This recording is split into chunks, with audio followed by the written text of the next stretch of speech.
Greetings, my friends. Those who know me, who follow my ministries for a long time, will know that I have a intimate knowledge of the black culture. I grew up in the hood, in the ghetto, and most of my neighbors, and my friends were blacks, black men and women. Most of my friends in my entire life have been black men and women.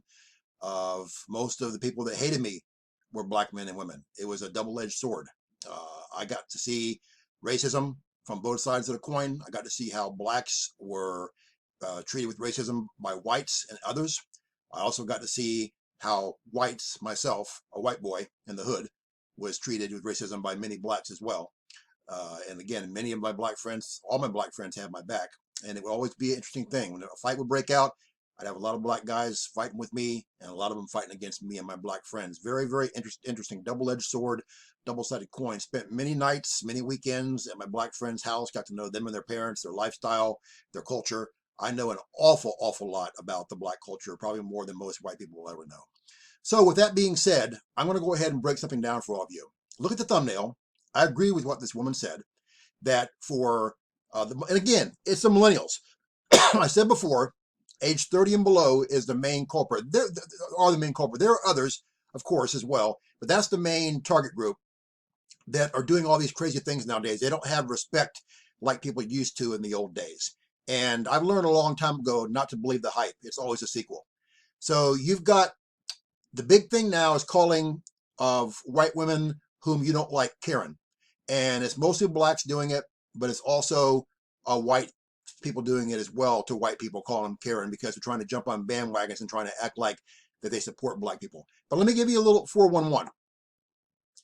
For a black person or a white person to call a white woman Karen because you don't like how she acts is the exact same thing as calling a black person the N-word. And I'm just laying it on the line. And every single one of people, of my black friends who I consider true friends, would agree with me 100% on this. They know about the lies. I never in my life use the N-word. It's the most detestable word I can think of in my life because, again, black people mean an awful lot to me. They always have. But at the same time, white people say, oh, but the blacks call each other N-word. That's up to them. A lot of black people don't like hearing blacks call blacks the N-word, but if they do, that's part of their culture. You have to understand. They can do that if they want to. We don't do that.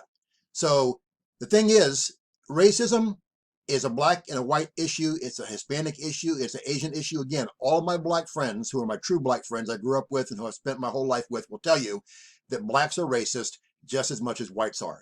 But the millennials and everyone else try to tell you, the politicians and the media, oh, only whites can be racist. No. Awful lot of black racists, awful lot of Hispanic racists, awful lot of Asian racists, awful lot of white racists. Racism everywhere. So I got to call a stone a stone. I'm tired of seeing all this stupidity from the millennial age people who just don't have a clue about what's going on. And also, sadly, people even older than them are jumping the bandwagon and acting like they have no mind or common sense either. What we need to do is just stop calling anyone any kind of a name. Address someone by their name. I mean, you talk to me, call me Paul. If I talk to you, if your name is Sam or Linda, or if your name is anything, I don't care what it is, I will call you by your name. Call me by my name. No race, no racism, no stupid names like this Karen junk. Because again, when you say that, it's just the exact same thing as having the N-word said to you. And I know for a fact that black people do not like to have the N-word said to them. They will go off on you in a heartbeat. And they should. It's a horrible, horrible word. And Karen is the exact same thing as the N-word for today's generation. Say what you want to say, believe what you want to believe. I'm telling you, as a man who has more experience in the black community than almost anybody else you can imagine, I know how things work. I know how they are, and I'm telling you how they are. You need to stop all this madness. And again, there's a lot of Christians out there, even millennials, who are getting jump on this Karen bandwagon stuff. I'm so tired of all the lies and everything else going on all the time. It just breaks my heart to see how the former America, now called No Morica, it's No Morica, it's gone. I'm sick and tired of seeing all the lies and the racism and the junk and the reverse racism. It's just making me mad. Just stop it already and just start acting like civil people. Start acting like people who love everyone like Jesus Christ does. Let's start emulating Christ. If we did, all this madness would go away. Jesus Christ is the only fix for this world, and sadly, the world's turned its backs on him. If you've never been saved, you're backslidden, pray the prayer, do the 6 steps I have in the box below the video title. No one's guaranteed more time in your life. If you like prayer, contact me. I pray for you every day, and look up True Christians or Redemption Draweth Nigh. We fly soon. May God bless you. This is a bonus video, and I'm putting it out for you. Do with it what you will. Share it. Bye.